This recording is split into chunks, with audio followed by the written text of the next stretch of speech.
This is Chapter 8 of The Americans, Life at the Turn of the 20th Century. In this chapter, we will examine the questions of how will the latest technology change your life? How can technology contribute to new forms of recreation? What types of inventions transform communications? Why would mass media emerge at this time? The time period we'll be looking at in this chapter covers the United States between the years of 1880 through 1915. During this time period, there were many new inventions and the country grew in dramatic new ways. All of these created responses from different groups of people as they struggled to deal with the arrival of their country into the 20th century. Chapter 8, Section 1 begins with the main idea that advances in science and technology helped to solve urban problems, including overcrowding. On page 276, this chapter begins with a story of the creation of the Brooklyn Bridge and how it helped the expansion of New York City to accommodate all of the new people who kept coming into the city every day. On page 277, you'll see how other advances in science and technology affected cities with the arrival of new skyscrapers, electric transit, new sciences like engineering and urban planning, all three of which allowed for more people to live in a smaller space more efficiently. Two important names to remember are those of Daniel Burnham, who designed the Flatiron Building shown here in your textbook, a new and very beautiful design that is still able to be seen in New York City today. Also, the name Frederick Law Olmstead was important because he was one of the leaders of the urban planning movement that allowed for the creation of new city parks to accommodate people who lived in an otherwise concrete jungle. The story of urban development continues on page 278, where you'll actually see a quotation by Frederick Law Olmstead right here, talking about the motivation of having an organized central plan. Frederick Law Olmstead is an important American because in addition to helping to plan parts of New York City, he also worked to plan sections of St. Louis and Washington, D.C.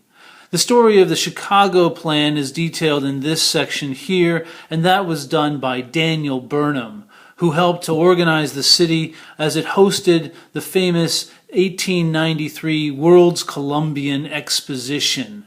And this is where many people saw for the first time the new inventions to expect for the 20th century ahead.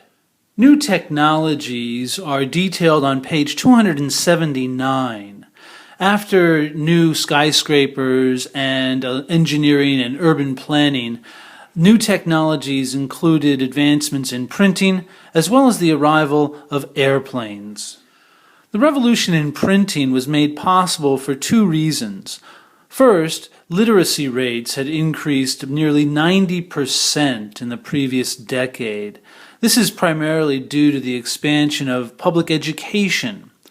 Another reason why there was a revolution in printing was because American paper mills began to produce a lot more cheap paper made from wood pulp. This allowed them to produce more paper faster and at lower costs, and this made newspapers and magazines more affordable. The arrival of airplanes is commonly associated with the Wright brothers, Orville and Wilbur Wright. They got their start as bicycle manufacturers in Ohio, who then used their study of aerodynamics to improve the competition in bicycle racing. The bent-over handlebars we commonly see today in bike touring, like the Tour de France, is an invention of Orville and Wilbur Wright, who realized that bicyclists who kept their heads down cut through the air more efficiently and therefore rode faster. They applied their study of aerodynamics to creating the new airplane that they would soon fly at Kitty Hawk, North Carolina, for a flight of about 120 feet, lasting just over 12 seconds. The Wright brothers' 12-second flight at Kitty Hawk, North Carolina was captured on film by an amateur photographer shooting with a new Kodak camera. The Kodak camera had been introduced by George Eastman, founder of the Eastman Kodak Company, who made amateur photography possible for millions by reinventing and redesigning the camera. Because of the development of the Kodak camera, photojournalism begins to rise as a new art form and an essential part of the mass media that will begin in the early 20th century.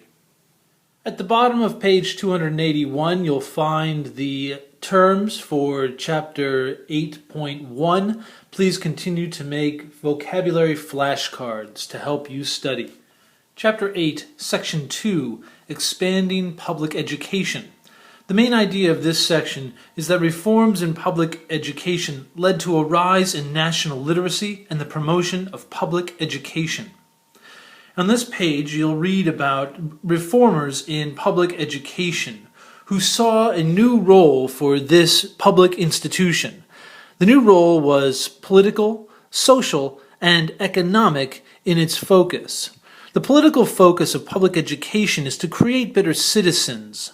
The social focus of public education is to create better thinkers. And the economic focus of public education is to create better workers. On page 283, you'll read about the early form of public education in which children were taught how to memorize and repeat information, and were often hit by their teachers if they didn't repeat exactly what they were told to memorize. Because of the power of big business at this time in American history, reforms to public schools often were designed to benefit big business. Schools were designed in order to allow women to continue working while their children were still very young, and you'll read about the development of the kindergarten system. Also, with the development of high schools, students were taught to appreciate and be loyal to the system of capitalism, which kept them working at subsistence-level wages for large industrialists like Andrew Carnegie. The chart at the bottom of page 283 shows one of the social benefits of compulsory education. You can see from the year 1871 all the way through in 1920 how the growth of students enrolled in public schools ultimately leads to an increase in the number of students who are able to read. Public education, like many institutions in American history, was closed to minorities. On page 284, you'll read about the racial discrimination that was prevalent in public education.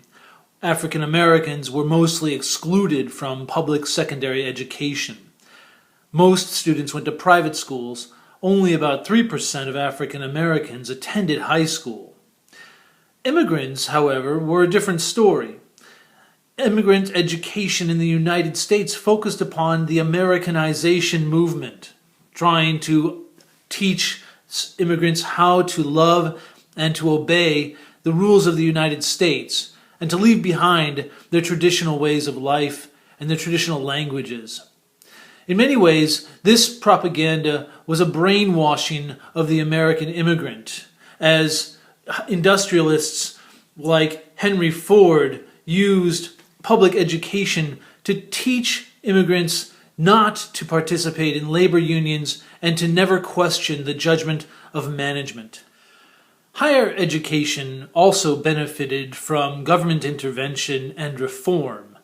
You'll read on page 284 and on 285 how the development of higher education expanded learning opportunities for almost all Americans, including African Americans, who, because of the Federal Freedmen's Bureau after the Civil War, were allowed to achieve higher education where there would never have been made possible before.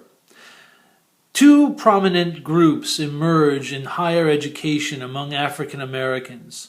One group is led by Booker T. Washington, who founded the Tuskegee Normal and Industrial Institute in Alabama to try and encourage African Americans to work and become teachers and to try to integrate slowly into American white society, believing that through higher education, racism could be overcome. In contrast to Booker T. Washington, W.E.B. Du Bois argued that African Americans should seek liberal arts education to compete and create a community of well-educated leaders. To do this, he founded the Niagara movement and argued that African Americans needed a strong and educated leadership group to help them fight for racial equality in the United States. These two thoughts, one of integration and one of separation, both centered around the importance of education for African Americans. Without education, no American can truly be considered free. Chapter 8.2 ends on page 285 with a list of vocabulary terms for you to add to your growing list of vocabulary flashcards.